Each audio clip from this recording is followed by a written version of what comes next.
Good.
Okay, let's go. All right, let me turn this down.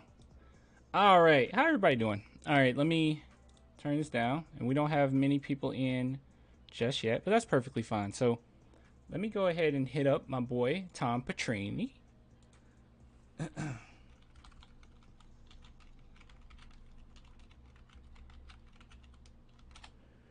All right, let's see. Yo, Young Squad. I don't know. Yo, I literally wanted to go into this and just be authentic and just have a straight up chat. I did not want it to be necessarily like, okay, we're going to talk about this news article, because yes, be completely honest, nothing has happened. So just talking to Tom, asking him about his insight, what he think about the team, taking questions from the chat, and also I do have a few questions here that people have asked. Um, but yeah, yeah. All right, yeah. Finally, early to the stream. Yeah, you're early. Let's go. All right, let me go ahead and head on to. All right. All right, he's on there. All right, let's go over to my stuff. Where's my Discord? What did you guys do with my Discord? You guys are such sneaky little devils, you. All right. All right, let's do this. All right. Special. Wait a minute. Oh, he doesn't know. Okay, hold on. I'm gonna tell him.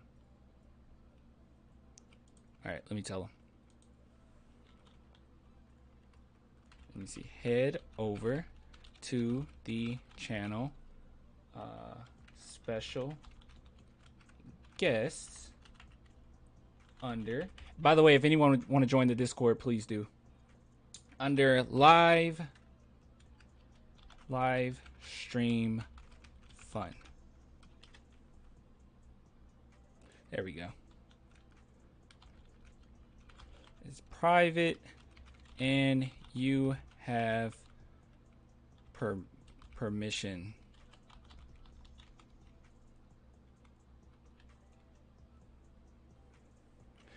All right. So he should be over there in a minute. How everybody doing today, man? Everybody doing okay? I know it's been kind of weird lately. We've got nothing going. Hey, Tom. All right, let me Hey see. man, Let's how's it see. going? Yeah, going pretty good. Let me see if I can make you. See if I can make you big. There we go. Just bring you over here. All right, man. I really like your setup. Thank you. We just redid it.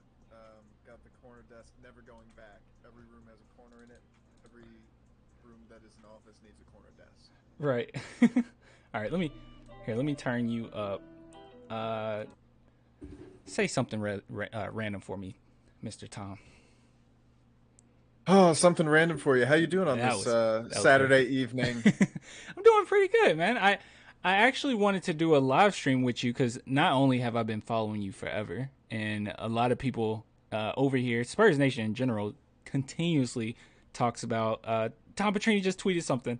Here's some breaking news, and continuously telling me about it. So I was like, man, it would be so cool if he can come on the stream with me. And honestly, there's been nothing going on, so I thought, hey, maybe I can just talk to you. We can just have like a free for all, and I do have a few questions for you that people have asked. But yeah, man, For sure. overall, yeah, just to start off, how's everything been for you? Good man. Can't complain.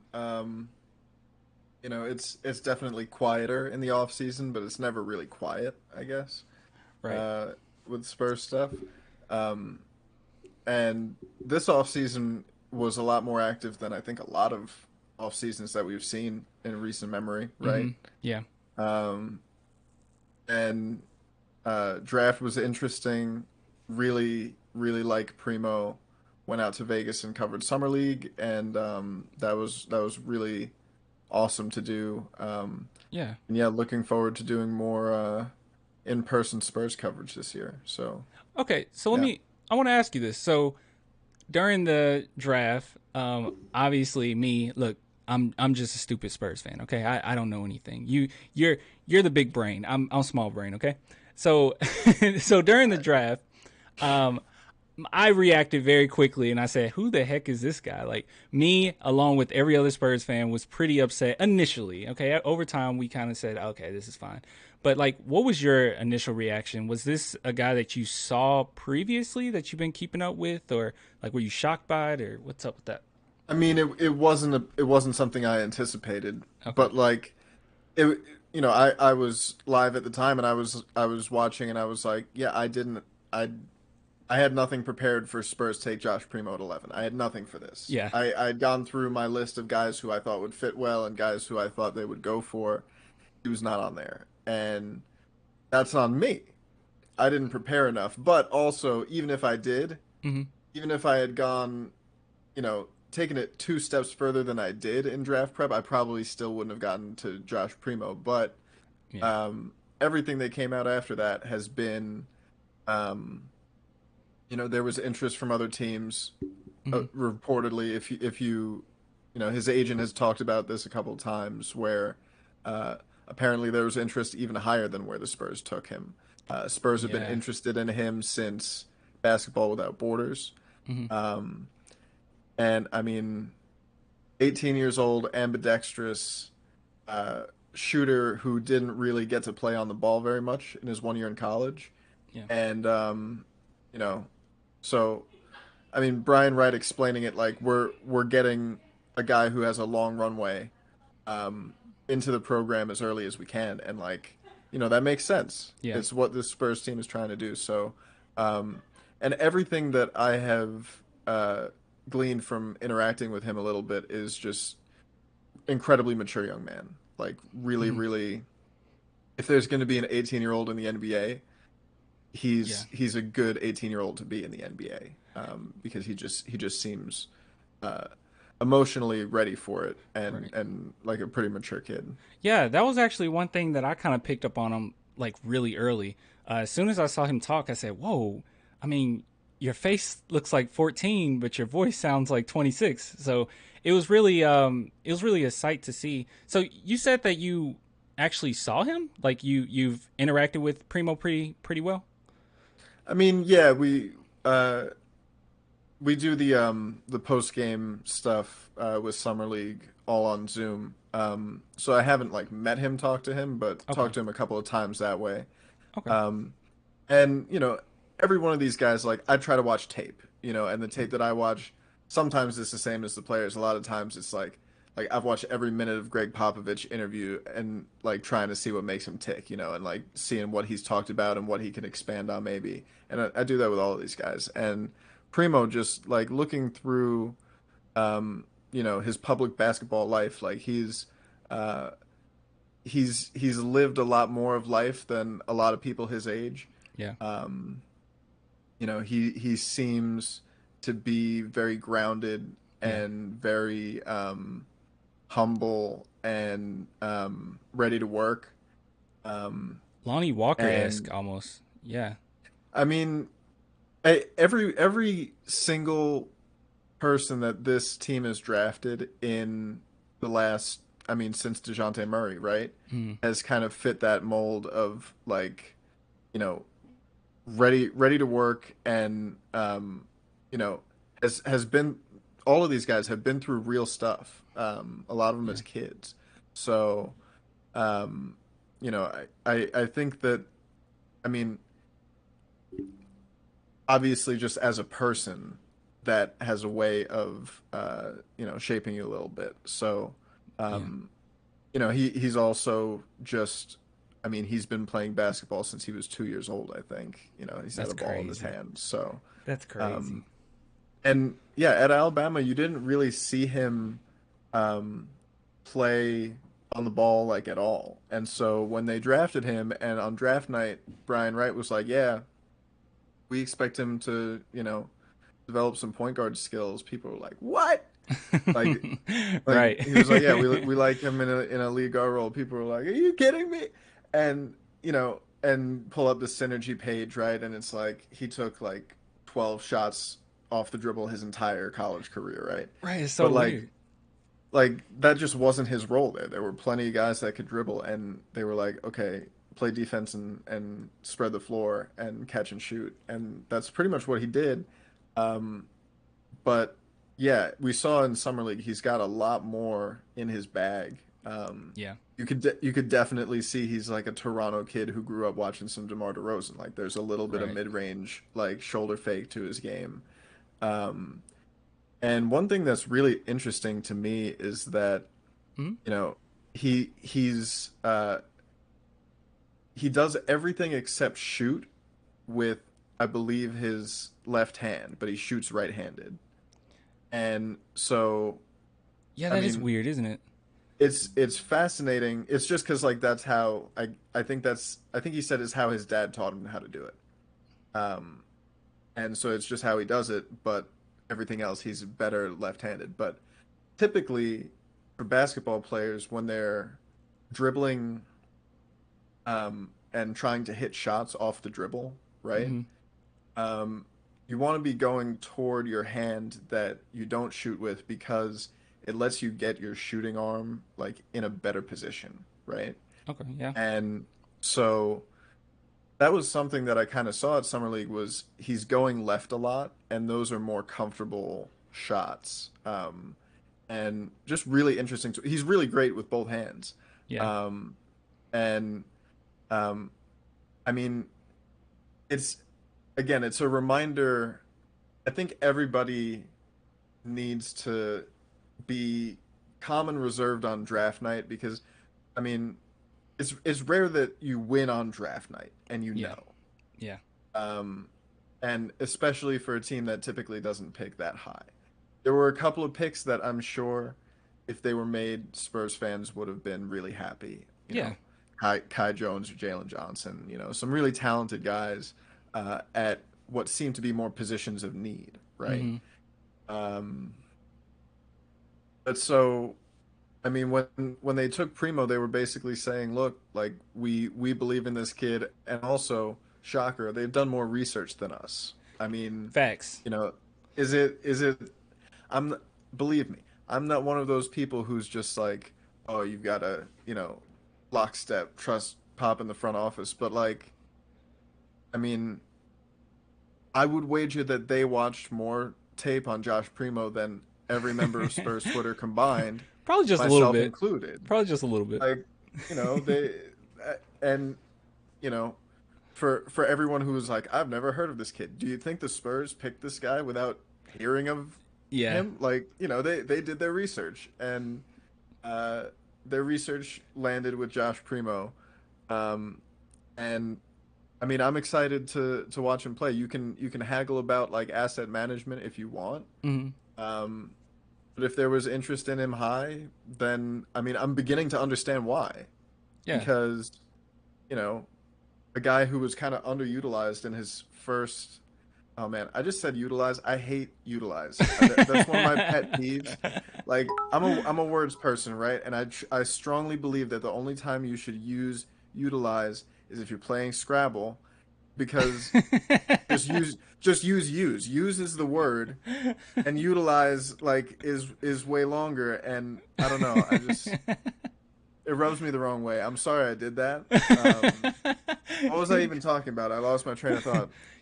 Uh, we were talking about Josh Primo. Yeah, yeah, Uh, yeah. yeah, You, no.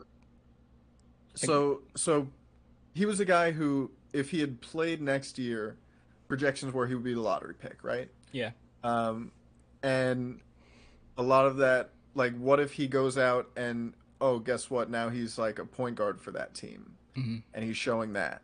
Um, so you have a guy who, and similar to when the Spurs took Luka Šamanić, right? There was an idea that this is a guy who would be a lottery pick next year. We're gonna take him now, yeah, um, and just start developing him right now.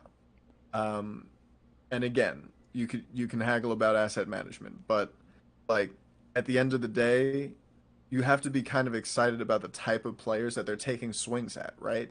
I hear all the time from Spurs fans how, they need to get a star player, right? It's yeah, hard for them to do that, and they're going unorthodox routes as they always have. hmm, And the type of unorthodox route that they're taking is changing, right? yeah, Um, but this is something they've done a couple of times now, where they take a swing on a guy with a pretty high pick, and it's a guy who is he expected to really produce at a high level or really at any meaningful level his rookie year? Not really. Like if Josh Primo no, does nothing this year, I wouldn't have anything bad to say about Josh Primo. He would spend a lot of time here in Austin, and he would be, you know, learning the craft and getting better and putting muscle onto that frame, as every one of these guys has done. So I mean, I would love to see him like make his debut at 18 years old in the NBA, because how cool is that? hmm, Um, and I want to see him get as many meaningful minutes at any level as possible. hmm. I think that'll be fun to watch him develop. And, But you know, and let me, I I would surprise me if he was playing a lot yeah, for the San Antonio Spurs this year. yeah, and let me say this because you talked about like the big man situation, like Spurs Twitter, Spurs fans in general wanted us to go after a big man, which makes a lot of sense. Okay, I understand that, but I was kind of shocked at how the Spurs are doing it, and I think it is brilliant. Like you said, like the fact that they went out and they got a bunch of potential guys like Zach Collins. That's big potential. Kind of risk. Not really. I mean, you're paying him nearly nothing. 7 million and half guaranteed, then like nothing's guaranteed. And then you look at even a player like Doug McDermott. Doug McDermott is coming off of a career year. He's only getting better, and he's one of those guys that's kind of seems like a late bloomer as far as adding more things to his game. And then if you add on, okay, then they went and got a guy that was in the Olympics, Jacques Landale. So I think the Spurs had in the back of their heads like, look, we have plenty of big men available.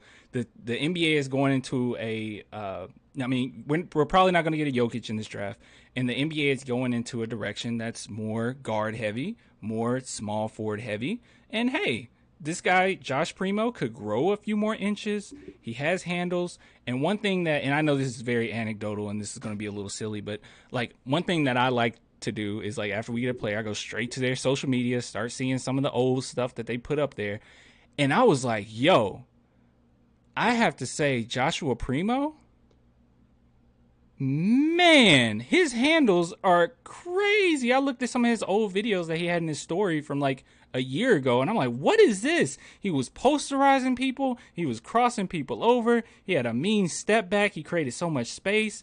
It was like, yo, what the heck is this? And then when you look at the summer league, obviously it kind of showed itself. So, man, I completely agree with you. I think Spurs fans should be a little more optimistic about Primo. Primo is that guy. I feel like when it's all said and done, he's going to be able to show it. And I'm not even that worried about him getting minutes, to be honest with you. Maybe this season, no, but like Devin Vassell was able to get minutes as a rookie while DeMar DeRozan was on the team. So I'm excited to say the least. So I think there are going to be nights when he gets the call for sure. yeah, Because there are going to be nights when somebody has the night off, yeah, either in the starting lineup or coming off the bench in that guard rotation, and they're going to see what he can do out there. mm-hmm. Um, I with a lot of these guys, I'm thinking about long time horizon stuff. And I think that's something that like I've realized that a lot of the people out there on the internet that like don't like me, like identify me with like the Spurs youth movement, right? And think that I hate anybody who's older than 30. I don't. I What? really don't. I don't think that. Yeah. I know plenty of people who are older than 30 and they're all great. Uh, but, you know, I do think about especially this team in terms of the progression of time, right? mm, And the progression of basketball players. And I did not expect so much uh, of a uh, progression in the basketball journey for LaMarcus Aldridge last year. That's one of the things that I got wrong going into last year. I thought he was going to be a pretty consistent contributor, and he just didn't have the legs. yeah. Um, and I was surprised with how quickly that happened. Mm-hmm. Um, but generally, I mean, you look at what the Spurs have managed to build in terms of the young core, right? Mm-hmm. I mean, a lot of them back there. A lot of them have played, in Austin. All of them actually. Mm-hmm. Um, and the continuity there. Obviously, they've gotten rid of some, moved on from players who are more established, right? Who have been here for a while, and Mm-hmm. who have been stars in the league, right? DeMar DeRozan, LaMarcus Aldridge, Rudy Gay, and I mean Patty Mills. Like this team doesn't have Patty Mills on it anymore. That makes me so sad. That is weird. Like it's weird in general, and it just doesn't feel right uh, that he's not going to be even on the bench waving a towel, but like It is. not coming off the bench and knocking down threes for this team. It's going to be weird. Yeah. Um, and I'm gonna deeply miss talking to him, but like, you know, all of those guys use the ball a lot, Mm-hmm. and now the group that's going to be trying to replace that production, they've been playing together for a while. They've Yeah. been playing together for their entire NBA careers, Um, and I think they're all really excited and they're all ready to at least take a step. And some of them, I think, a couple of them might take, little leaps or maybe big leaps. But that's the excitement of this team is, you kind of have a good idea of how it's going to work on the court. Mm-hmm. But the question is who's going to make the most of the Well, opportunities, right? And it's, well, I can't wait to see it. Well, that's actually the question I have for you. Like, that's something that I wanted to bring up because even on your Twitter and constantly, like, what I see from you often is that, like, you're really big on Lonnie Walker. And I'm really big on Lonnie Walker. But if we're being completely honest, especially with Spurs fans, Spurs Twitter, and all that good stuff, most people have been pretty eager to trade Lonnie Walker if we got the opportunity. Now, with me, I love Lonnie Walker. I think he can make a big leap, especially this being his contract year. But I wanted to know, like, what do you think of Lonnie Walker? Like, not only his game, but like his personality, like what you've seen when you've talked to him and interviewed him and all that great stuff. Lonnie's a really thoughtful guy. I got to sit down with him for like 10 minutes his rookie year here in Austin, Yeah. and like I would and talk to him after the games and everything like that. And before I got the Ken's job, I would, so I live in Austin, Mm-hmm. and I would drive to like wherever they were doing like a charity thing, Mm-hmm. and show up and cover it and try to talk to whoever was there. Mm-hmm. Uh, so I got to see him a little bit when he was coming up, and like I would go to the HEB Center at Cedar Park up here Mm-hmm. like an hour early to the game, and like just to watch him in layup lines, just because watching him jump is that much fun. Like Okay. he's really like dynamic athlete. And yeah, I'm high on his prospects. I think it's going to be a big year for him. I think he's going to be a featured six man off the bench for this team, if I had to guess, because I Yeah. think the starting backcourt is going to be DeJounte Murray and Derek White. But um, you know, last year we saw Lonnie kind of shine in games where there were more people out and there was more sort of expected of him. And Mm-hmm. the thing with Lonnie, I mean, it's always going to be how engaged is he in the offense and in the game. Um, and the higher that engagement is, the better his production is going to be. And he's never going to be more engaged or have more asked of him than he will this year. So, Mm-hmm. um, because of that, I think it's going to be a really good year for him. And we don't know really if it is going to be a contract year for him because Spurs past couple years have extended guys like hours or minutes before the deadline going into the season, and that still might happen with Lonnie Walker. Yeah. So, um, you know, I think that the team believes in him. I think that I mean I don't play around with the trade machine because like I talk to these guys, right? Yeah. Like, and if also I don't like doing it Mm-hmm. because like it's not fun for me anymore. I don't because it's all made up and I'm not good at it, right? Do you feel like it's a little like, especially in your position, do you feel like it's a little disrespectful to like do trade scenarios and post them and talk about them? I mean, I think about it in terms of like, you have a working relationship Right. with these guys, right? And, you know, the other thing is though, like, I don't say stuff that I don't believe, Yeah. and, you know, uh I might be nice about my criticism, and that might be something where it's like, Tom's changed. He used to be a real jerk, you know? And Yeah. it's maybe, but call it growth, I don't know what to say. I'm Yeah. I'm a legitimate businessman now. But no, but really though, like there's nobody on this team who I'm like, trade him, you Yeah. know? Like nobody that I've talked to on this team uh who I don't think like should be here. And I think it's going to be really like more fun and good basketball than people expect from this Spurs team, Mm-hmm. especially outside of San Antonio. But I think even in San Antonio, they're going to surprise some people. So I, really though, like you know, because you get to a certain point where like if I did put up a thing that was like, oh, here's the trade that I think could work, Mm-hmm. then I'm gonna have people like, adding the players and like, Yeah. Yeah. you know, but there are people that like even with my like light criticism, maybe Mm-hmm. sometimes heavier criticism of players who aren't producing or haven't been producing. Yeah. They think I don't like them personally. No, I'm just like I'm saying what I'm seeing. I'm I I'm always trying to say it in a way that like, you know, if they came to me with receipts, I would be like, that's fair, no? Right. Right. Like Yeah. because I think it gets lost a lot of the time, certainly on Twitter, but I think just like, you know, maybe in media in general, that Mm-hmm. like these guys are all people, right? And they're all Yeah. they're all people who I have like really deep respect for. They're at the Mm-hmm. top of the they're at the top of their profession.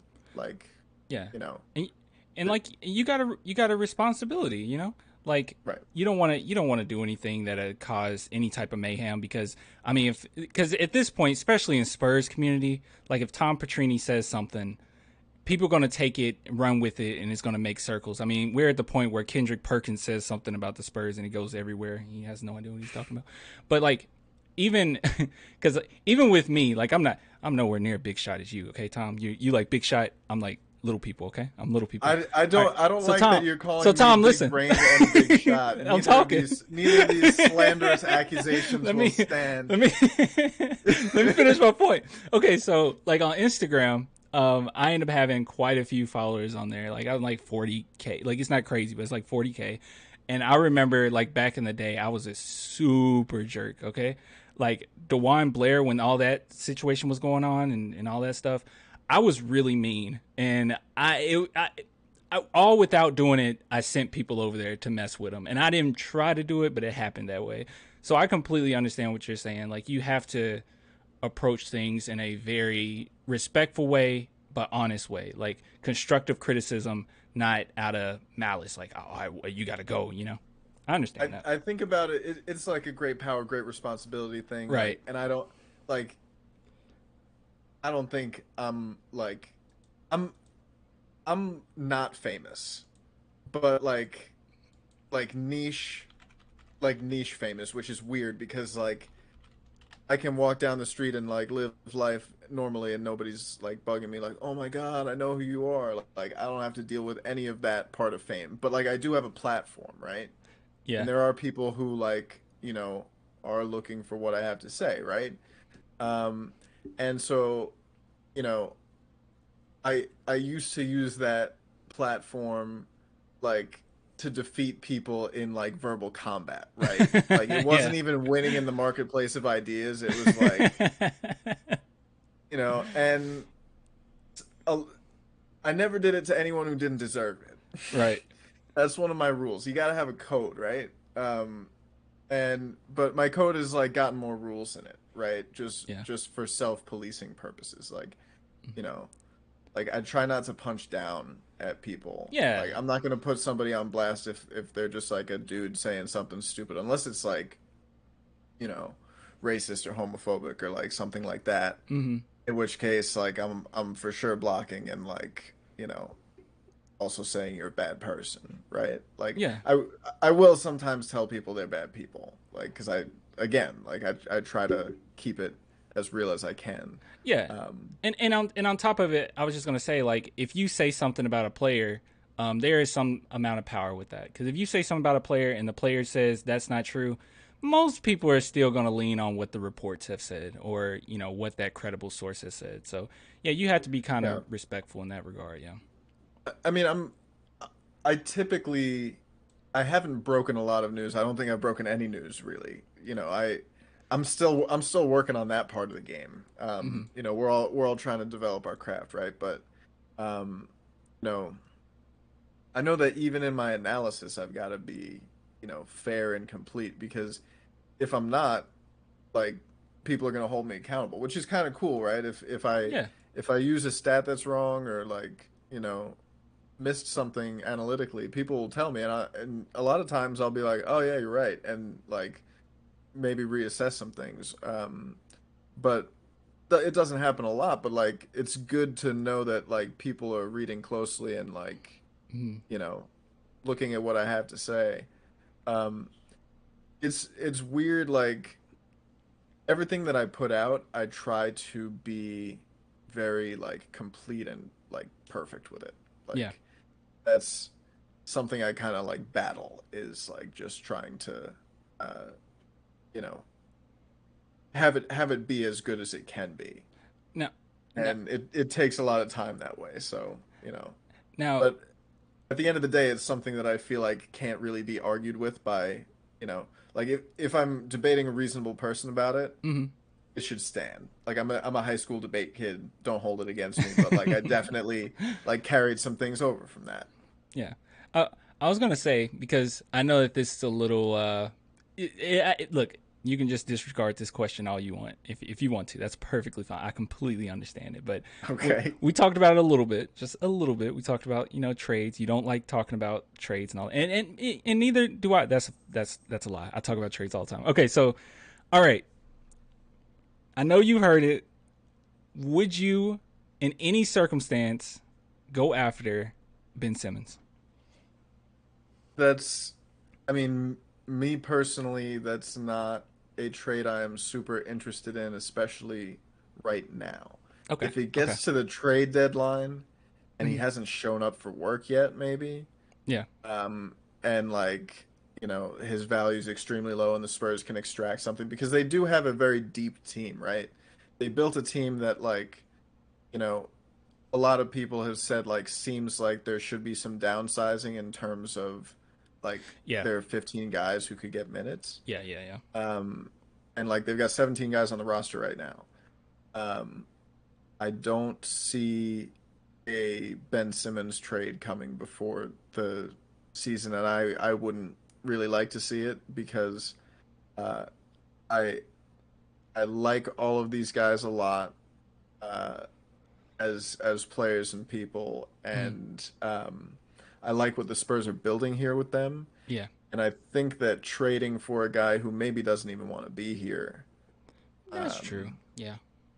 you know, like, and who, I mean, it's for me, it's less about what Ben Simmons can't do, which I don't really like can't, Mhm. especially for players that young, but like is what he hasn't done and what he seems to not want to do Mhm. in terms of developing his game in the main way that it's like on draft night it was like if he can, get a even somewhat consistent jump shot, he'll be super dangerous, like Yeah. one of the better players like out there. Um, and he's still a really good player, really talented player. But I think this is a bet on yourselves Yeah. time for the Spurs. I can see And that. I think that if they move chips toward the Ben Simmons, uh, you know, reclamation project, basically, I mean, really talented reclamation project, but like, it's going to be, um, you know, the league-wide opinion of Ben Simmons is low at Yeah. this point, right? Um, front offices probably value him more than fans do, but less than they did before the playoffs started. That's true. Um, and it seems that nobody has leverage in this situation, right? Because you know, Sixers have been shopping him. Simmons doesn't want to be there. Nobody wants to pay for him. So Mhm. everyone's just like, what are we gonna do? Um, it's Uh, obviously something to monitor. It's one of the, more fascinating like shoes still to fall for the NBA this summer. Um, I don't see the Spurs being involved. Things uh, might change during the season. I don't know, wh- but well, uh, well, I could say this because this is just my opinion on the whole Ben Simmons situation. I personally, I would take Ben Simmons. Now, as far as like the players that will be involved in the trade, I don't. I'm not crazy about talking about it mainly because everyone kind of gets mad if you really talk about it. But as far as Ben Simmons, just like on I would say on a technical level, just as far as how he would fit, I think it kind of goes back to what you said about how we have so much depth. I mean, you're looking at Doug McDermott, who's a shooter. You're looking at Bryn Forbes, even Zach Collins can knock down some threes. Devin Vassell kind of took on kind of a shooting role last season. I mean, if you can keep him. Keldon Johnson, if you can keep him. But my point is, like, I could see him going to the Spurs and fitting in very well. But then it does go back to what you said, like, does he even want to be here? I mean, if he comes and he just bounces after his contract is over with, or I mean, he refused to, which I don't see him refusing to play for us because I mean the I whole mean situation he's Sixers. got I don't know. 4 years left on his deal, right? Yeah, Um, and like I don't know, just everything that I have read about why the situation in Philly has deteriorated and like the requests that he's made from them, like apparently uh he has to be traded to like you know the one of three California teams that's not in Sacramento, right?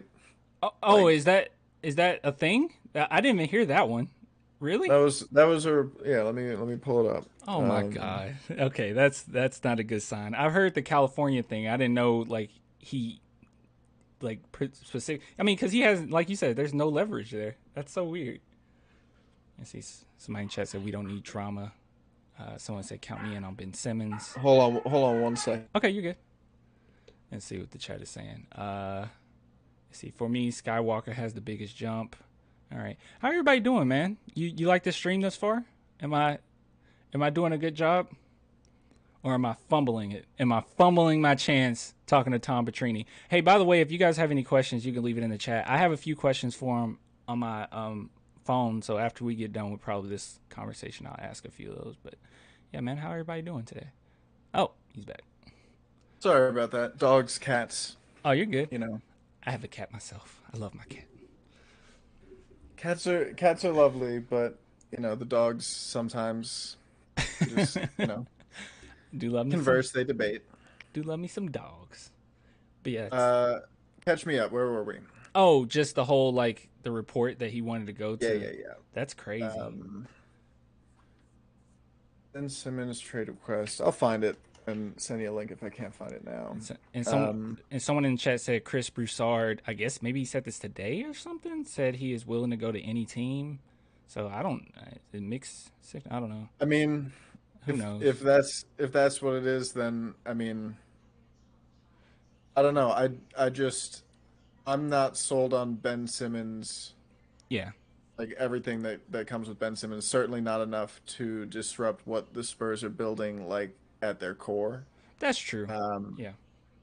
you know, the even like if you were going to do a trade without touching guys who are part of that young core, right? Mm-hmm.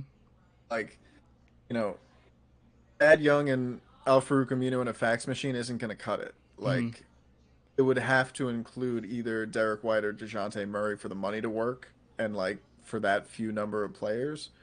Um, and like, you know, I don't think that's something that the Sixers would be super jazzed about. Yeah. Um, and it's definitely going to be like that. That would be parting with a lot Yeah. of, and they would have to send picks as well. Yeah. It will be a lot. Um, It will be quite a bit. so you know, and I just it's not selling the farm, but it's selling like a lot of farm equipment and like just more than I would be comfortable with unless you have it on good authority that Ben Simmons really wants to like be here and build with this group and Yeah. like is ready to. I mean, would it surprise me if Ben Simmons got to a new place and was like, okay, it's time to go ahead and do this, and then he goes out and does it? No, stranger things have happened in sports, right? I don't Yeah. know the guy. Yeah. Um, but yeah, no, I think that a preseason Spurs trade for Ben Simmons would be surprising, and I think the part that a lot of people don't talk about is like the locker room aspect of it, right? That's Like, true. Yeah. you think about if you want to call me soft for like not being a jerk to these guys, that's fine, but like especially in a locker room, right? Like they're all like that's a group of guys who work together, live together, like have grown together as a unit, and Yeah. like spent a lot of time locked up in the bubble together, and like they have been looking forward to this moment, right, where it's like our time to shine, right? Yeah. You know, um, and so I think that there's no way to bring Ben Simmons in a way that does not like viscerally disrupt that. That is Uh, that is true. That is so true. And you know, actually, you know what? I think this is a good segue. So I was just gonna, I didn't want to keep you on super long, but I was just gonna ask you like a few questions. So a few of yeah, my got a couple minutes. a few of my subscribers just wanted to ask you some stuff. So Sure. um, here's something. So this is from White Dog Skater. He says, as a reporter, what kind of fun interactions with players that usually fans don't see that you've seen? I mean, the first thought that just came into my mind was I did an event where Rudy Gay was um you know going door to door at an apartment complex dressed as Santa Claus. Oh, Um, okay. and giving out gifts and Spurs tickets to kids, and Rudy Gay is one of the like the funniest people, Mm-hmm. like for sure. You just see like the personality of these guys, and like um, yeah. Again, I think it's one of those things where um, people kind of get uh, desensitized to like, oh, these are people. Like it's a guy on a screen getting points in a game, but like Mm-hmm. they're real life people. Lonnie Walker, incredibly funny, and like just seeing him like interacting with his mom, like they're she calls him his her mini me, and like Aw. you see like the dances they do together, and they're like Aw. they just like vibe, and like seeing these guys with their families and stuff. I don't know, it's really like Bryn Forbes, one of the events he did, his kids were there and his mom was there, and like a lot of these guys really seem to love living in San Antonio, being in San Antonio. Yeah. Um, you know, the community here is like I don't know. I think it's generally a very fun and respectful place in terms of like fans seeing Yeah. players out in public. Yeah. And really respectful, and like also just a place that people choose to live and raise their families, and I think that's a credit Mm-hmm. to the basketball culture here, and the culture in San Antonio too. Yeah. Um, I like. I completely agree with you. These guys really do come across like they really love being in San Antonio. I mean, Bryn Forbes even decided to come back, so uh, I mean, most I people are mean, questioning that, but I mean, I love it. I read in Jeff McDonald for Express News did a piece when Bryn came back. Uh-huh. Uh, Bryn kind of never left because his kids were here going to school. Like, Oh, I didn't know that.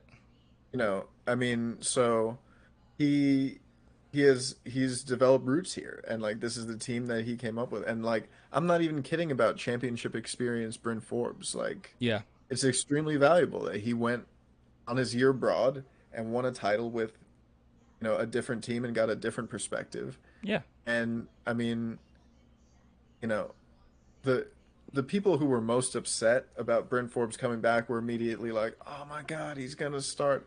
I don't think he's gonna start. I think he's No. gonna play closer to a role that he played last year, where he was one of the fourth. I think he was the fourth most accurate shooter on Yeah. 3-point shots in the league. And So I want to add this about Brent Forbes because I think Brent Forbes. I've been super high on him. I even did like a tribute video for Brent Forbes and everything. Like I loved Brent Forbes, even the season where people were saying he sucked.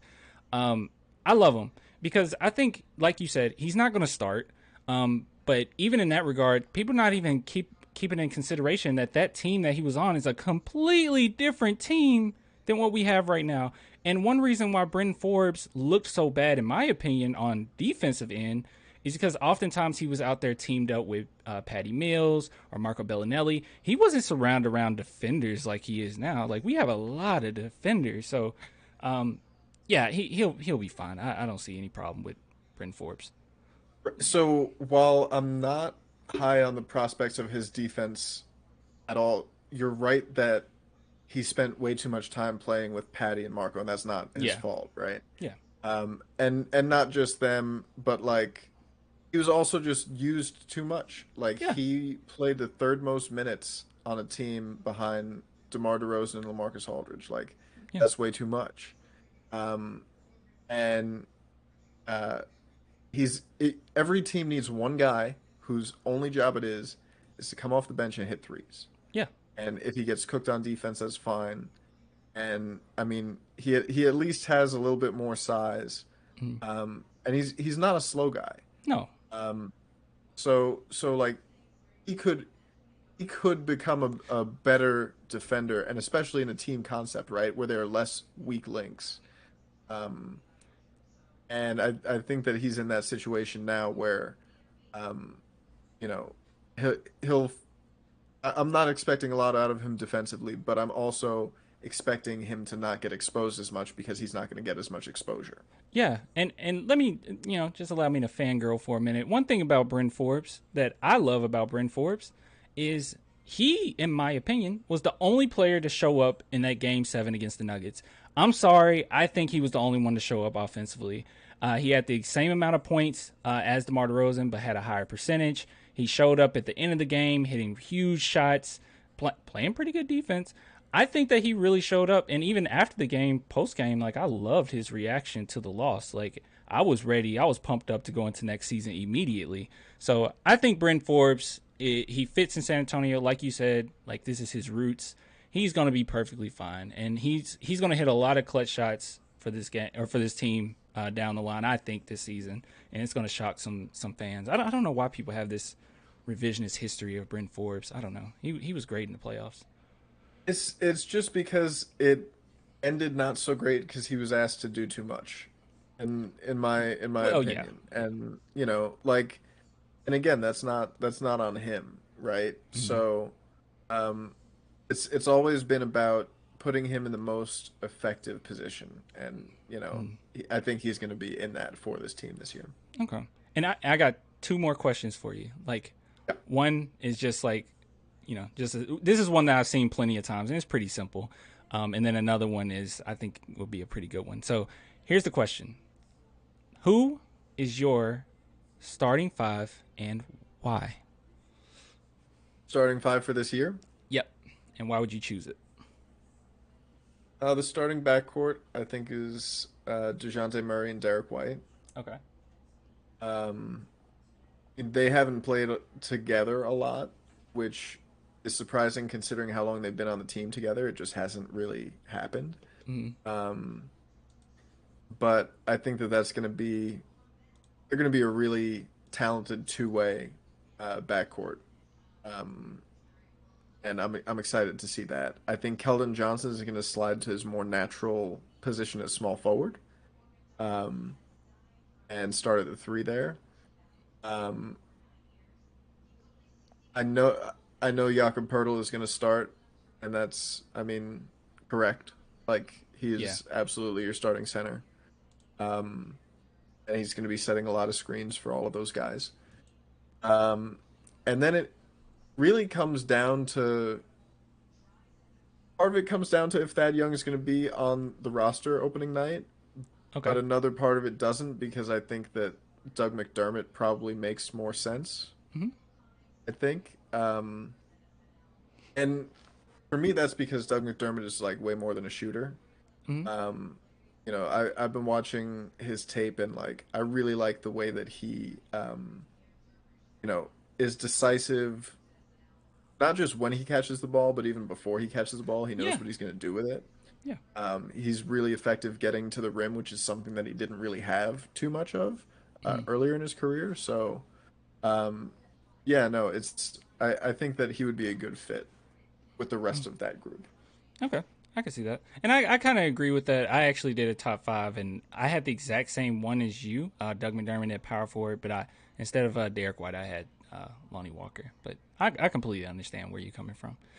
I think that Lonnie's going to be the featured six man off the bench. Like I could see that. I who, could see that. and whether it's him or Derek doing that, you know, it's going to be both of them are going to get a lot of production in minutes. Yeah, So yeah, and I saw Lonnie Walker doing a lot of catch and shoot things over the offseason, so maybe he's kind of trying to work on that game. That's the only reason why I would go ahead and start him with DJ. They play well together, and then Derek White, I want him in this natural position, but that's fine. Like I like your take on that. Okay, so here's the final question for you, man. This is a pretty good one. So from your experience, what do you think is a good question for Coach Pop? Do you have any kind of hints that always make him enjoying? I'm reading how they put it to answer the question. I, that's a really good question, a really tough one. People who've been doing this a long time like way longer than me are still, getting blocked off the backboard by Greg Popovich. Yeah, Um, you don't want to ask a stupid question, yeah, uh, which I know is very like funny and reductive, but like you don't want to ask a stupid question because if it is a stupid question, he's going to like make it very clear that it's a stupid question. Um, I like to ask him things that um, d don't give away like game plan stuff, Mm, like in a pregame, right? You're not going to ask him, oh, how do you plan to guard the pick and roll between LeBron and AD tonight? He's not going to tell you that. right. And even after the game, he's not going to go into super detail about it. But, you know, he he has a reputation for being like kind of mean to reporters, but like he likes to talk about his guys. Mm, So, you know, I like to ask questions about, if somebody had an impressive game. Uh, I like to pick out something specific, right? And that's yeah. just a good interview tactic in general, right? Mm, Like, if you ask somebody a general question like, "Oh, coach, what did you think about the fourth quarter there?" Like anybody could ask that question and like it doesn't really give the person a direction to go in. yeah. And like, if Pop's in a bad mood and you give him a question like that, he could be like, they score more points than us. What do you want me to say? You Yeah. know? Yeah. Uh, but like if you ask about, you know, the the defensive rebounding or something that stuck out as like, ooh, this was an impactful thing in the game.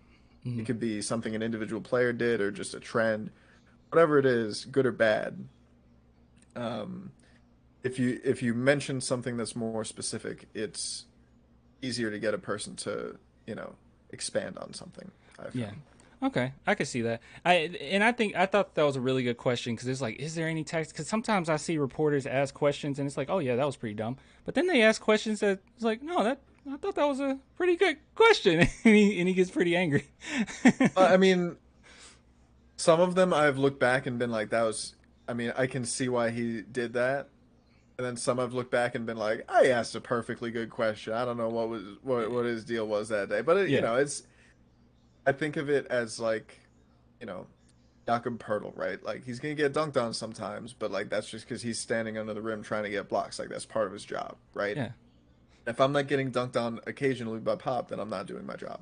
Well, So let me just add on. I'm gonna add on to that because it's gonna be kind of a double question. I'm sorry, but I have to ask this. Okay, so you're good. all right, so with players, so that's how you would go about it with Popovich. But with players, and I think this was a question as well. Um, if their mood is in a certain way, like their mood has changed or the game is lost, like do you approach them a little differently with your questions, or do you still like if you have questions, let's say near the end of the fourth quarter, are you gonna still gonna ask those, or are you gonna change it up a little bit? I mean, it depends. You ask a question about the game, right? Yeah. And like every time I talk to these guys, I try to have a conversation, Okay. right? I want it to be, and I want it to be appropriate for whatever the, setting or mood is. Like, if you come in with like really like, you know, like if you're talking loud and like really animated about how like, oh, they really got on you guys in the what like you could rub somebody the wrong way, and I like that's not how I talk typically, but like, it could for Yeah. sure like you want to like curate your vibe to Yeah. the vibe of the situation and like, just read the room basically. Yeah. Um, and it's tough going first, right? Because that first, and so a lot of times the first question is pretty general. Yeah. Um, and then everybody can sort of gauge the, temperature of the room, right? Yeah. Um, and like there's sometimes when like with Coach Pop especially, there's sometimes when that like he's just like in one of those moods where no matter what gets asked, it's going to be Yeah. a pretty short response, and he wants to get out of there, Yeah. and like you can figure that out. But like the players for the most part, um, like I can't think of a time when players were like really short in a media setting. Yeah. Like, it just really doesn't happen here. Um, Yeah. and like all of these guys are very like it's not just basketball stuff that they're coached on, right? Like Hmm. they under they're being taught and learning you know, what you can and can't say Mm, and do.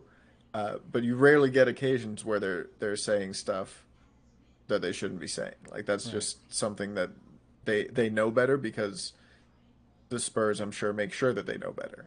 Right. But yeah, all of these guys have been incredibly, you know, generous with their time and, Mm, you know, really thoughtful.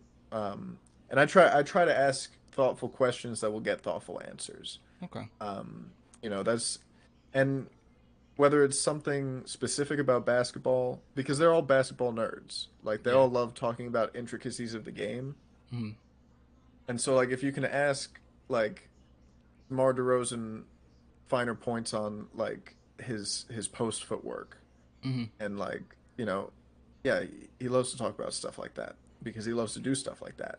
yeah. Um and uh so stuff like that is obviously really cool, but also a lot of these guys are uh, active and engaged with other things off the court. You Mm, know, um, posting pictures of books that they're reading or like business ventures that they're getting in or music that they like. mm, Um, and so I try to engage with as much of that stuff as I can as well because again the thing I keep coming back to they're all really not just they're not just people, but they're really interesting people too. yeah. And I think that a lot of Spurs fans who maybe haven't been engaged with the people and players on this team since the last championship since Kawhi left, maybe. Yeah. Um, I think a lot of people are going to meet Spurs players for the first time this year, in the getting to know them as a fan sense, and it's going to be really cool Hmm. because it is a really cool group of guys who I'm excited to see. Yeah, man. Yeah. Look, I really appreciate you coming on here. Yeah, sure, man. I really do. And if you're up for it, I would love to have you on again, to talk Spurs because you are very insightful. You're very down to earth, and you go pretty in depth with certain things, especially topics. So I just want to say thank you for that, dude. Like I really do appreciate it. I appreciate you having me on, man. I am gonna go grab a burger though. Okay. Uh, Um, so I will see you before next time, but all also right. next time. All right. And I'm gonna plug your stuff when you're gone. All right, cool. At All Real Tom Petrini on Twitter. There's a lot of fakes out there. right. Yes, sir. All right, man. I Peace out. appreciate it. Have a good night. All right, you Good too. weekend. Man, it was I hate that guy. I'm just kidding. Okay, I do that every single time. You guys enjoy it? Was that good? Did I do okay? I hope I did okay. Oh crap. Would you ask Tom what his favorite inter I just saw it, bro. Yeah, I could tell like near the end he was kind of, you know, he was looking off like, "Ooh, I got to go." So, I'm sorry. Maybe next time. I ask him next time. I don't know why you wouldn't be, but if you guys aren't following, this is his Twitter right here, Tom Petrini. But you've had to have seen his stuff before. Like you've seen Tom Petrini before. Yeah, he's one of the big Spurs reporters that we know of. That yeah. Oh man. So I'm glad you guys liked it, man. I'm glad it went okay. Once again, let me do this shameless plug. If you want to support the channel, $2 a month, okay? Just $2 a month. I'm gonna be giving away 2K. So if you want a monthly entry into the giveaway, because I'm gonna do giveaways every month, but it's only $2 per month. All right. Don't worry about this other stuff. If you want that, you get more entries and all that, but really it's still the $2. Okay. Just support the channel. I really appreciate it. But yeah. Link in the description. You did well, clan. Oh, okay. Thank you. you. You need me working with the Spurs? You don't want me asking questions. Tom Petrini's very nice, okay? He's a very nice man. I'll say, wow. Wow, DeJounte, you really suck tonight. and I'll say it with a smile too. DeJounte, you really sucked, bro. Bro, you really sucked tonight. What do you gotta say about that? I don't know. Yeah. I wouldn't be able to come back. Thought it was I thought it was pretty interesting though. He gave us some really good insight there. I wanted to like give him room and space to like fully flesh out anything he had to say or any thoughts he had about certain things. So you could see that I ask a question then back off. Um, you know, even certain times where I kind of disagreed a little bit, it was like, no, let him express himself, man. Let him express himself, because he is considered he's considered pretty big, especially in Spurs media. Uh, Wait, what? He'll reply back with, "At least you kept it real." Yeah, Dejounte probably would do that. What if I did that with Pop though? Like, Pop, you really suck tonight. Your coaching really sucked tonight, bro.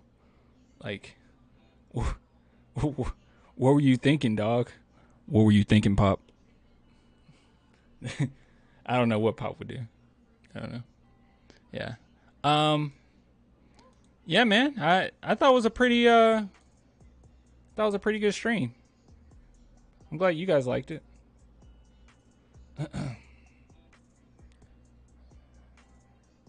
DJ can average 20 easy.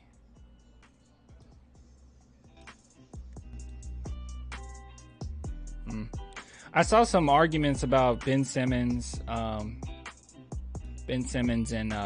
DeJounte.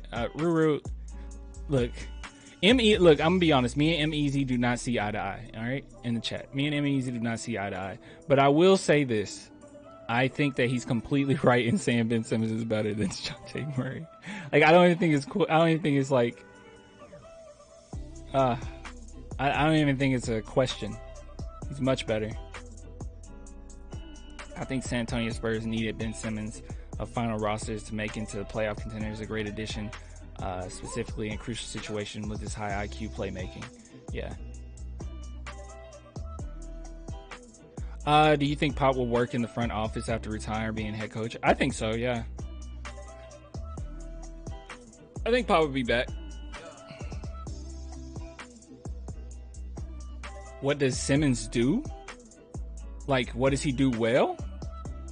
His basketball IQ, his passing ability, and his defense are all on an extremely high level. Like, extremely elite level. Yeah, that's what he does well. The only thing he doesn't do well is shoot. And obviously that's a big deal, but I mean, you can work on that, especially with someone like Chip. But like, you saying, what does Simmons do well? Like, he's top tier, one of the best defenders in the league. Like, easy. And it's like, we look at DeJounte and we look at a Derek White, and obviously we say those are very great defenders, really good defenders, but they're good guard defenders. Ben Simmons is just a great defender. You get what I'm saying? Like, elite level defender, elite level. What I'm trying to say is, his passing ability, you don't necessarily get better than Ben Simmons. His defense, you don't necessarily get better than Ben Simmons. You know? That's what I'm saying. Now, if you want to argue as far as personalities and who will stick with the team and who will be better for the long run, sure, you could say maybe DJ, because his loyalty, and Derek White and stuff like that. But if we're just saying on a raw level, who's better pound for pound? Come on, man. Like, Ben Simmons, like, easy.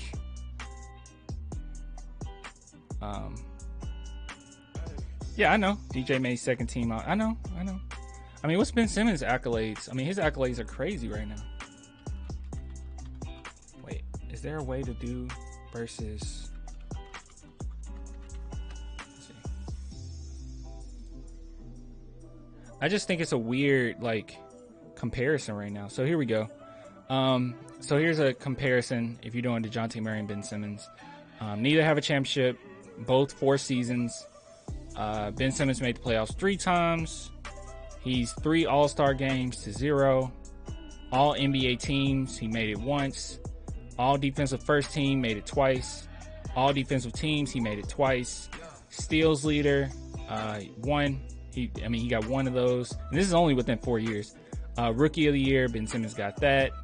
Ben Simmons averaged nearly 6 more points throughout his regular season stats or whatever.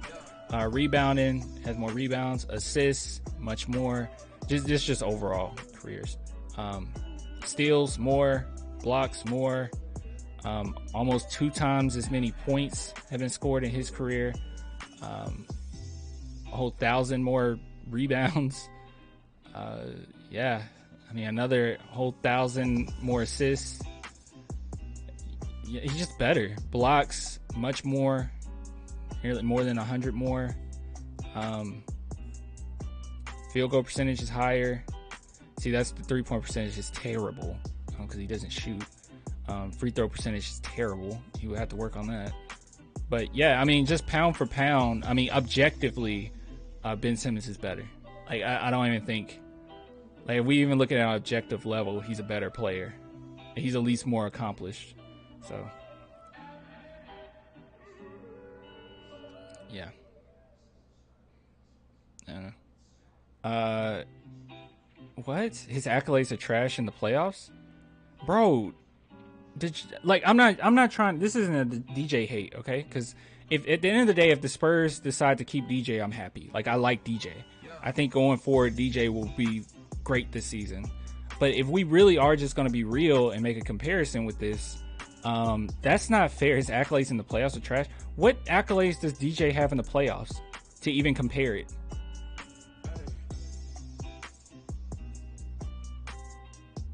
What? What's DJ's stats in the playoffs? Ben Simmons led a team, I mean with another star, but led a team to the playoffs 3 times. DeJounte hasn't done that.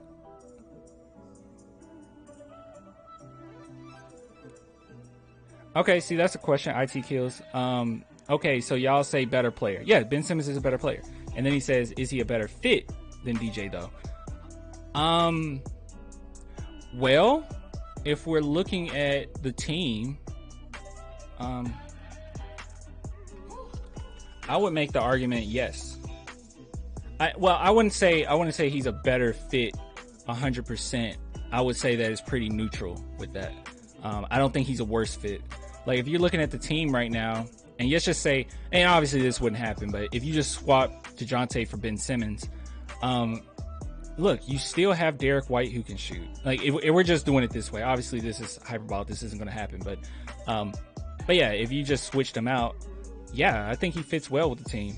You have Jock Landale, who's kind of a stretch. You got Doug McDermott, who's a stretch, and Ben Simmons, before everything, is a playmaker. So you have quite a few shooters that you can kind of play around with. Not to mention Doug McDermott, how good he is off the ball, and yeah, I just think overall, yeah, he would fit just as well, if not maybe a little better, because his passing is so good. So yeah, I mean, what you're missing is that obviously DeJounte Murray is shooting, so we'll be missing that shooting that DeJounte brings. But overall, like, does Ben Simmons fit? Like, yeah. Now, similar to what my boy Tom Petrini was saying on stream a few minutes ago, is it does come down to personality. So would he gel with the team? So now we're talking a different layer, right?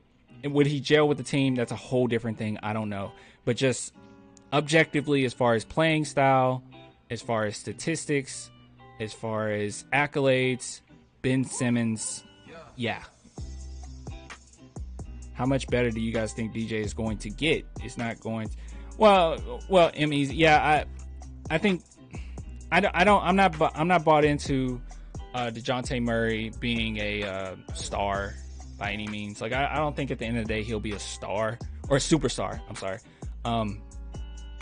I don't know what his ceiling is, but even early on with certain players, we can kind of see, oh my goodness, their ceiling's pretty high. Like, you know, you're looking at Keldon, you're looking at Devin Vassell, you're looking at even Joshua Primo just in the summer league. So I don't know if his ceiling will be as high as those guys, but he fits the team mentally. He gels with the guys. He's a good type of player you want on team. He works extraordinarily hard. And even though he can't be probably the number one option to win a championship, he definitely, you know, could be your 2 or 3. And the thing with Ben Simmons, people are just kind of afraid of him in the playoffs. But I will also say we haven't really gotten to see DeJounte in the playoffs. I mean, he was in the playoffs that one season. I don't know. Petrini, you are a wise man. Yeah. The Simmons disrespect in the chat is amazing too. It is strange. M Easy, like me and M Easy don't even see eye to eye. Like most of the time, like I'm constantly arguing with you. I do agree with you though. It is a little weird, but I think it's more so not the hate for Ben Simmons, but the love for our players. You know, I don't know. What did Ruru say? Dude, playing with Tobias and Embiid, Jimmy Buckets, overrated. Can have a seat. I guess I'm just saying I don't see any of our players getting plugged into the spot in which Ben Simmons was, and they win a championship or get past the teams that they lost against. I just don't see it. But it could be completely different. Like we can go into this season and everyone makes a jump, which I think they can. I think they'll make a leap. DeJounte make a leap. Keldon makes a leap. Obviously Derek White's going to make a leap. And we could be seeing a team, and Devin Vassell, and we could possibly be seeing a team full of, people that are going into stardom. And then next thing you know, we got like a little mini super team. So, I mean, I'm not tripping about it. Look, I don't have to die on this hill, all right? I don't have to die on this hill of, we absolutely 100% need Ben Simmons. I think go for Ben Simmons if you have the opportunity, especially the more desperate they get. But I'm not dying on that hill, okay? I'm perfectly content with what we got right now. Okay? I'm not dying on that hill. It's just the whole, like, if we got to be honest, like, who's better? I think right now, until the season start, we don't know. But right now, Ben Simmons is the best player that would be on this team. Like, easy. He said, we over here tripping with the Simmons trade talks instead of listening to Petrini. He made some solid points. Well, Petrini's main points was, which I agree with, that, it comes down to how do they jail, Do they jail well? That was kind of his main thing. Okay, Clan, picture this. DJ and Simmons career swap, and he was the 76ers all the time. You think DJ wouldn't have made that work better? I don't think DJ would be on his way out like Simmons. Dude, guys, Ben Simmons is really good. Okay, just do this. I think we have some recency bias going on right here, okay? Don't get me wrong. Yes, not even talk about DJ no more, okay? I don't want to down any more players. I love DJ. I love our players, okay? I don't want to down anybody. Let's just talk about Simmons right now. Guys, go watch some highlights of Simmons. Don't have recency bias. Simmons isn't, like, you guys have this idea that Simmons is, I don't know. It's so weird. Simmons is super, I don't know what to tell you. During his rookie year, he was getting compared to LeBron. He's a better passer than LeBron. Simmons is super good. He's one of those players that have eyes at the back of his head. He's such a good playmaker. Like, it's not even comparable.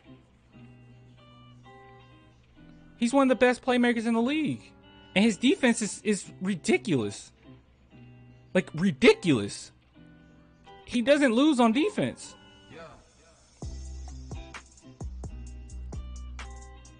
I watch highlights, all dunks. Go look up Ben Simmons. Go look up Ben Simmons passing. Just, like, type in Ben Simmons passing on YouTube. Or type in Ben Simmons dynamic. I think it's called defensive dynamo. Look that up. No, I'm not saying he's LeBron. Oh my God. I'm not saying he's LeBron. I'm saying he was compared to LeBron when he was a rookie. I'm not calling him LeBron. Come on, y'all. I'm not calling him LeBron. Who does he stop? What do you mean? Okay, are you trolling? Are you trolling? Renegade, I don't want Simmons, not because I think DJ is better, but how much we would have to give up, ultimately leaving us in pretty much the same position. And that's a fine position to take. I don't disagree with it. I'm okay with that. I just don't agree with saying that Ben Simmons is trash. I think that's recency bias. Let's not. I watch him enough to know that y'all hype him up and he. Ruru! The statistics are there! He's not just hyped up! What the? Oh my god! This isn't like, oh, he's just hyped up, it's just the fans. No!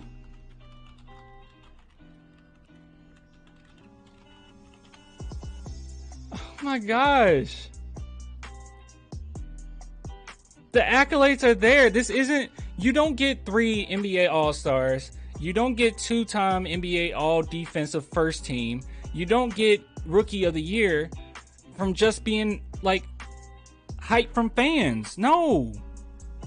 He's that good. It doesn't work like that. Come on. Come on. You serious? Come on, man. I'm not saying Ben Simmons comes and saves the Spurs. Maybe not, you know?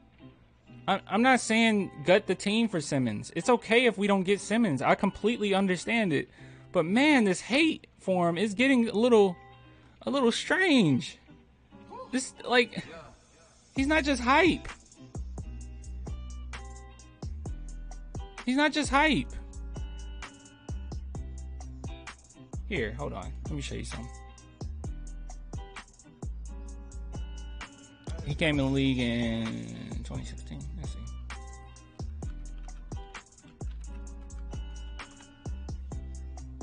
All right. Let's take a look. All right. Look. In his draft class, coming in 2016, he was number 1. Who's better? Who's better? He was a number 1 pick that should have been a number 1 pick. He's better than Buddy Hield. He's better than Brandon Ingram. He's better than Jakob. He's better than Sabonis. He's better than, let's see, who else is a pretty big name that we would argue? Siakam. Yeah. He deserved this spot.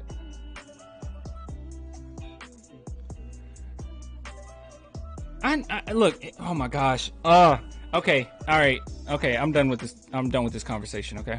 The love for Simmons over our boy DJ. Look, oh my God, okay? I'm not, oh my goodness.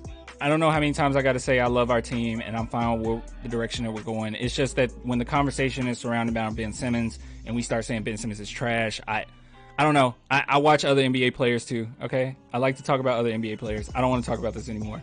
How about them Cowboys? Yes, how about them? Oh, someone asked, am I still doing the watch party tomorrow? So yeah, I am. Actually, let me see something. I messaged, where is it?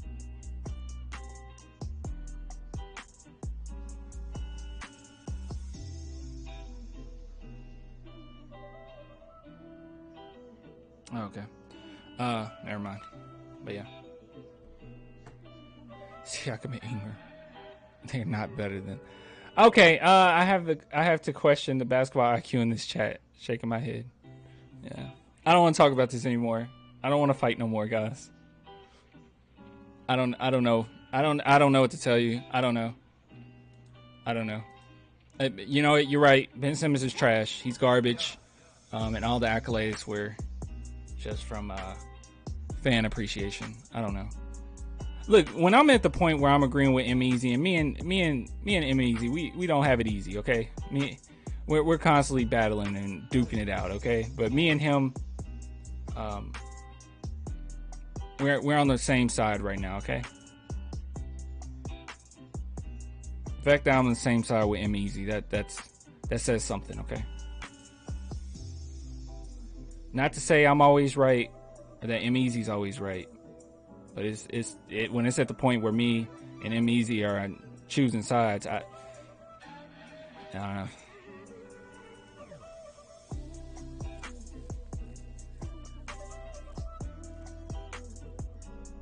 I know, Ruru, I wasn't trying to offend. I'm sorry. Look, I just don't want to fight no more.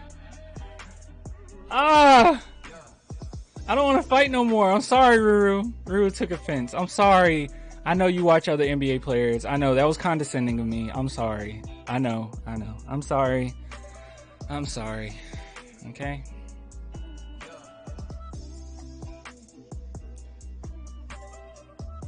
Oh, why do we have to fight? All y'all that want to trade for... Oh my goodness, we're still talking about it. Okay. All right. There's nothing else to even really talk about anyway. Let me see. All right. Let me plug one more time. If you want to become a patron, link is in the description, okay? How many people do we have now as patrons? 28. We got 28 people, dude. That's crazy. 28 people. I wonder how many people we can get during the season. That would be cool. It should pick up. There's like no views to be given during the off season. Fire, brother, fire. What's fire? Oh, the Dear Primo thing.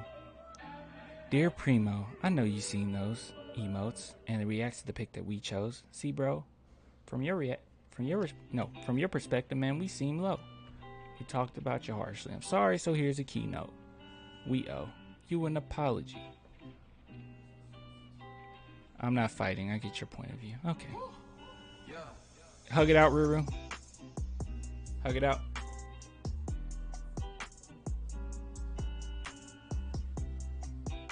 We just hugged it out. All right.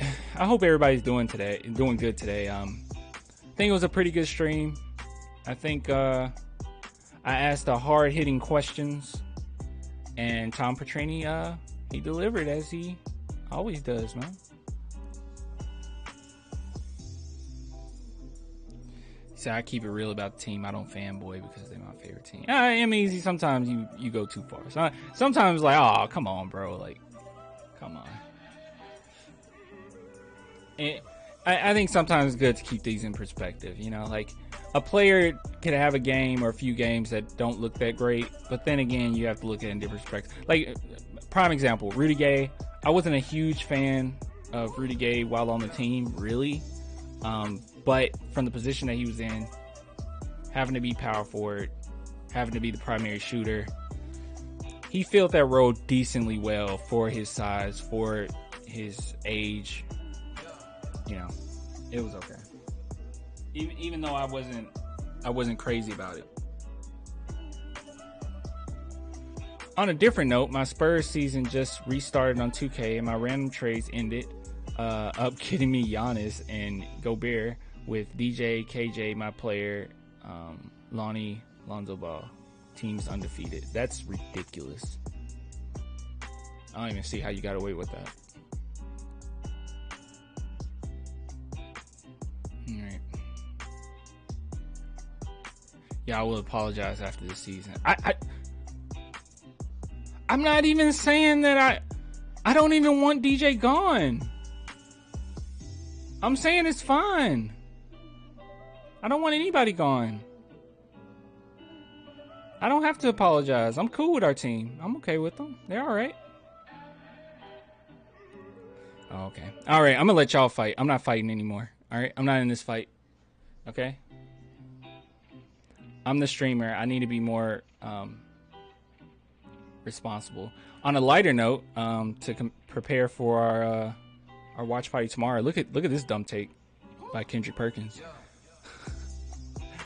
No disrespect to Aikman, Emmett, or Irvin, but Mahomes, Kelsey, and Hill might be the most dynamic big three we've ever seen in football. Wow. Wow, bro. No, I missed the Tom stream. You can always rewind. Wow, bro. That's pretty terrible. That's a pretty terrible take. You suck. What kind of take is that? He just tries to say anything controversial, bro. ESPN sucks. ESPN genuinely sucks. Fox Sports is so much better. Gosh, dude. Just anything. Like, really? Just anything. Like, oh my gosh.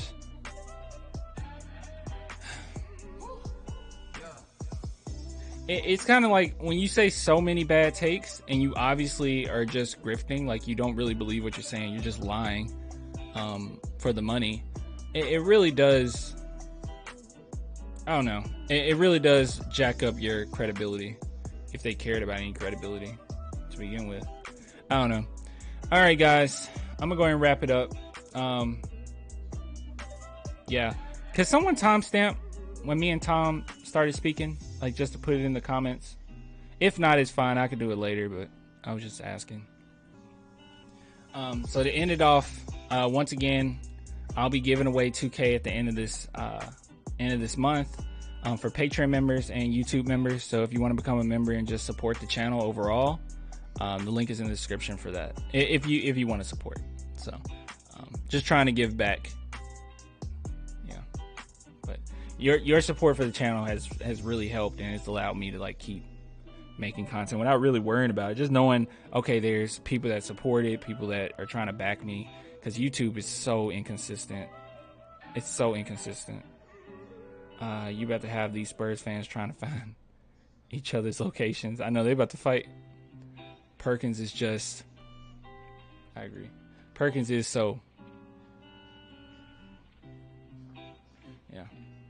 On a lighter note, if you guys haven't seen, I got a bunch of autographs. This is Sean Schemmel, the voice of Goku. And I got him to autograph that. And I'm going to another comic convention soon. Actually on my birthday weekend.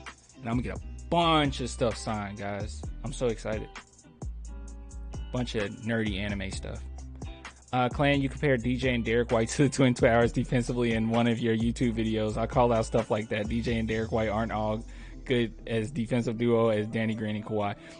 Or aren't as good a defensive duo as Danny Green and Kawhi. Okay. All right. I know I can be a little hyperbolic. All right. I know. And I appreciate you, M-Easy, like calling stuff out. All right. Keep me on my toes. I think even in that video, I at least tried to put it in the perspective of those were the last great defensive duo we had. But if you want to say Danny Green and Kawhi was a phenomenal defensive duo, if you consider that phenomenal defensive duo, that's fine. I just didn't. I just felt like going forward, Derek White and DeJounte are about to hit their primes around the same time, and we don't know what's going to happen. So in the next few years, they could potentially end up being like locked down, behind the arcs version of what Tim Duncan and David was. But I don't know. I just see the potential there because they're such great defenders. And when I've seen them play together, the few occasions that they played together, they did phenomenally well. All right, man. Good live. Peace out. Clan, check out K Rhino Mind Marathon. What is that? Is that a... let me look it up before I go. K Rhino Marathon. Mind Marathon? Oh, wait, is this a... Oh, this is a song? K Rhino. I'll watch it. Or not on stream, but post it. If you're in the Discord, post it in the music section of the channel. In the Discord. Yeah, who cares what Kendrick Perkins thinks? You're right. All right, guys. I'm gonna go ahead and get off. I'll get with you guys later. I appreciate all the love. Thank you for coming through. I hope that you really enjoyed the stream. If anyone would like to timestamp it, please do. Mods, if you want to. That's Ruru. I'm just kidding. All right, but if anybody wants to, sure, go and do that. Yeah, I'm gonna listen to it. But yeah, post it in the Discord too, so other people can see it. But yeah, once again, last thing, support the channel. Link right there, description. Patreon, become a Patreon member. Only $2 a month. Don't pay attention on here. Look, I'll even focus on it. Look, there we go. $2 a month. Okay. Yeah, $2 a month. So just letting you guys know that that's there and that's available. I'll give it to you guys later. Till next time, deuces. All right.